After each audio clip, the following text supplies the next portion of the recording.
how you go about applying for a government tender, the first thing is that they'd have to source the opportunity. So they'd have to subscribe to a tender notification service like OpenTenders. The government has 650 entities. There are 270 odd municipalities. There are 120 odd provincial departments. Then you've got national departments. Then you've got about 130 state-owned companies, your Escoms, your telecoms, your processors. So it's impossible. If you are a videographer, for example, it's impossible to keep abreast of everything and always remember to check the newspaper, and not everything is there. So you typically would subscribe to a notification service that you know where the work is. Once you know where the work is, you then respond to the RFQs. Usually there's briefing sessions. And then at those briefing sessions, what you would do is that get information on what the department is looking for. But those briefing sessions are also an opportunity for you to familiarize yourself with the context of the department, because you may not get your first tender. What you find is that the average is that you'd go for 20 and you'd get 2 to 3. Another opportunity, another way that entrepreneurs get into the game is you first start by subcontracting.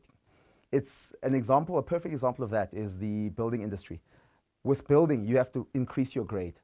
So if you're starting out as a construction company, there's certain levels of work that you could do. You could start off with renovating a school. And then as your grade gets higher, they call it a CIDB grading, you can do bigger and bigger work. And how you increase your grade, your track record and your experience is by subcontracting through other companies who get those tenders.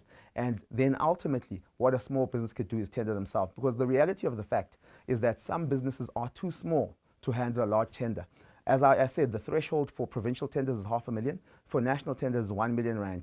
Some SMEs don't have those resources, but they can build a good profile, track record, credit record, and clout by subcontracting for some bigger firms who have tenders, and then use that as experience as motivation when they tender on their own to a government department. And that's actually one of the most overlooked part with tendering. It's not filling in the documents, the tax clearance. They want to look at your profile. When you submit, experience, track record, the work you've conducted before actually counts quite a lot.